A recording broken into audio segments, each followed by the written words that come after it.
This time we're going to start talking about a next category of disorders.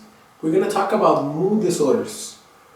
Like we said, in the different categories, they're characterized by something. So mood is an overall conscious state physiologically.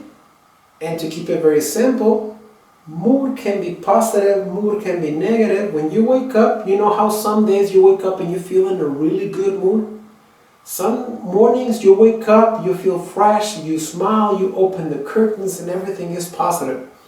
Some days you wake up and you're in a negative state, you're in a bad mood. And you sometimes can trace this back to something. So maybe you're in a bad mood because you didn't sleep the amount of hours that you wanted to sleep. Maybe you wake up in a bad mood because you woke up late. Maybe you wake up in a bad mood because you slept in the wrong position and now your back hurts. Whatever is the case. But the mood can be positive, the mood can be negative.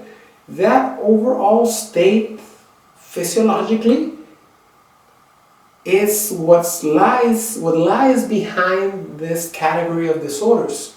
So mood disorders are some of the most prevalent in the area of mental illness, and the first one that stands out first of all is clinical depression, because see, around the world only two mental illnesses are recognized.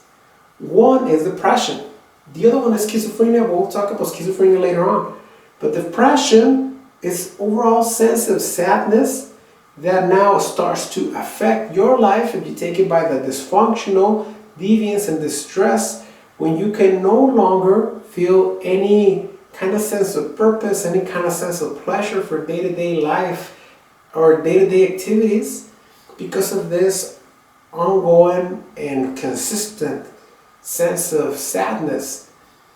Clinical depression can divide into different categories. So there can be persistent depressive disorder, which is ongoing for a long time, and some people may experience an ongoing battle with depression over and over and over again for many years in life. Depression can partially be genetic. There can be events in life that may exacerbate or initiate depression. So it may be the death of a loved member, it may be the loss of a job, it may be the breakup of a romantic relationship, you name it. There can be a lot of different factors that can trigger depression. Depression can be perceived by different symptoms. Some people may gain a lot of weight, some people may lose weight, some people may sleep all day, some people may not sleep at all. And depression can be affected by a multitude of factors such as the weather. For example, on the weather, when you don't have the chance, when you don't have as much light. So say for example, where we're living in El Paso, over the winter months, you don't see as much light as you would see in the summer. So people who don't get to see the sun very often may be predisposed to experience more depression. Lightning in the sun seems to affect our overall sense of mood. Say isolation socially, because it's normal for us to have a need to be interacting with other people. When we are isolated, this may also precipitate the diet that you have, the hours that you sleep, the body movement, the activity that you have, your overall exercise. All of those things can affect perhaps whether a person could experience depression. Persistent depression is a problem, but what is more problematic is major depressive disorder. So major depressive disorder is not ongoing, not chronic, but it's one major episode that is overwhelming the person. Major depressive disorder is what you would most likely see inside of a psychiatric hospital. And major depressive disorder is most often what brings people in to seek help, because there can be some other problems associated with it. We'll talk about this in a minute. Let's talk a little bit about bipolar disorder. So in a way, depression is everything slowing down in your world.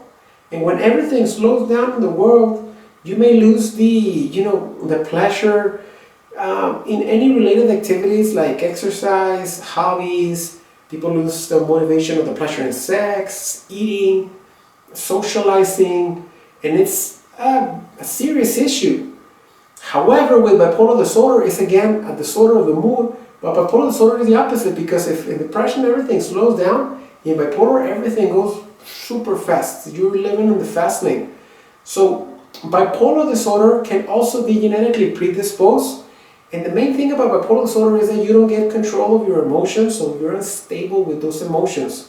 You may be on a very high end of point for something small, and then be on a very low end at some point. And often those triggers tend to happen immediately, so it's very hard for a person to control their whole sense of self when they're living on this fast lane. Think, for example, of how when someone makes you feel mad, when someone pisses you off, that anger builds in you little by little, builds. For someone that is experiencing bipolar disorder, it goes super fast to that end. And then if somebody's trying to soothe you, to calm you down, you start to calm down little by little by little. With bipolar disorder, then if you're going to break down and come down, you go on the low lane really quick. That sense of, shifting emotions can be problematic, because when there's a high mood in a positive realm, you call that mania. When people go through those high ends of emotion, people may be very impulsive and do things that they would not normally do if they were not feeling at that end. They date someone and they get a first kiss and they right away say, "I want to marry you." Like that, it means immense happiness. When they like someone and feel attracted to someone, they feel driven to right away jump in bed with them, and that may put them at a risk to sexually transmitted infections. The problem is when they move up to the low end, that depression or that sense of sadness that they may experience may push them to be very impulsive and do actions that could harm them or that could harm other people. So, before we move on into the other characteristics, there's different types of bipolar disorder. Cyclothymia is when you have a little bit of depression, a little bit of depression, and a little bit of excitement, a little bit of mania, but it's still kind of manageable. Cyclothymic disorder is something that you see in the outpatient world.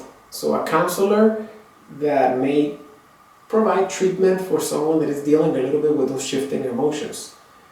Bipolar 2 is characterized by more mania than depression. So the person is more likely going to be on the high end of the mood than on the low end. That's what characterizes bipolar 2. Bipolar 1 is the most dangerous. Bipolar 1, the shift in emotion are more likely going to lead you to the low end, where you feel that immense sadness. The thing is, those two disorders on the different categories and the branches are very dangerous and sensitive, because on the low end, it may lead a person to harm themselves or harm other people.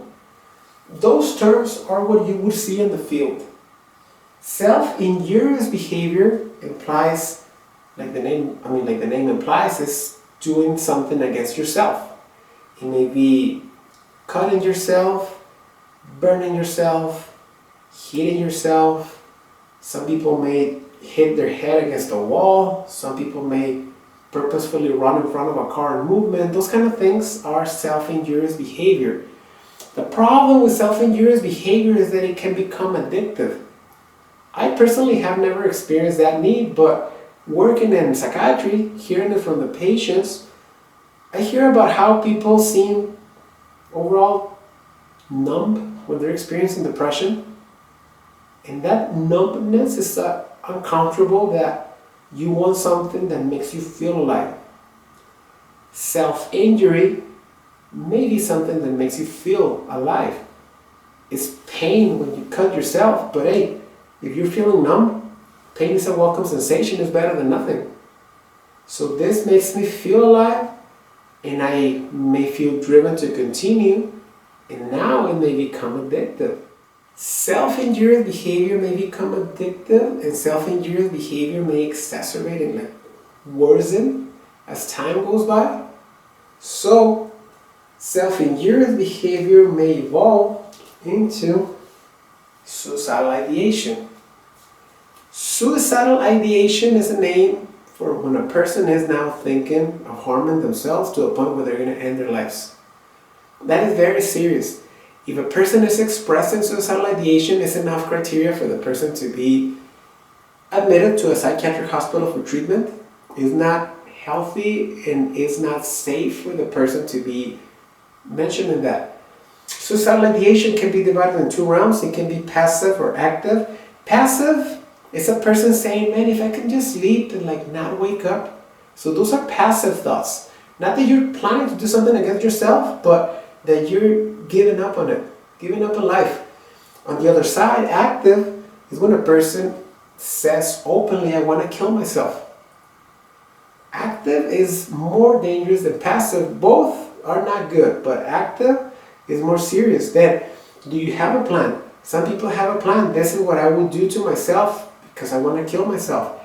That is more dangerous. And then if they have the means to go with that plan, super, super dangerous. So if I'm experiencing severe depression and I voice out suicidal ideation, I want to kill myself, and I have a plan, I'm going to grab a gun and shoot myself, and I also have a gun at home, those are all big warning signs. You need psychiatric and immediately help. Homicidal ideation is almost the same, but instead of doing harm to yourself, you're planning to do harm to someone else.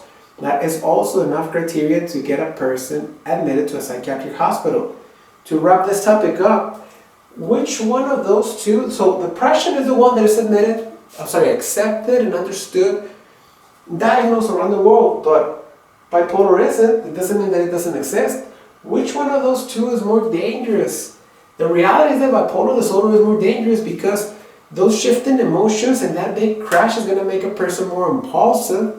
So especially if you have a case of bipolar disorder, you're going to get really quick help because that is quite an instance and a set of characteristics and traits that can lead a person to do severe harm to themselves or to other people. It's most likely what you will see in the field, because you can say those are some of the most common types of disorders along with anxiety disorders. Make sure that you're well prepared. Cognitive behavioral therapy can be very, very good to treat both of those disorders. But first of all, you got to start by accepting the problem, diagnosing the problem, and making sure that you get proper treatment. Good work, guys.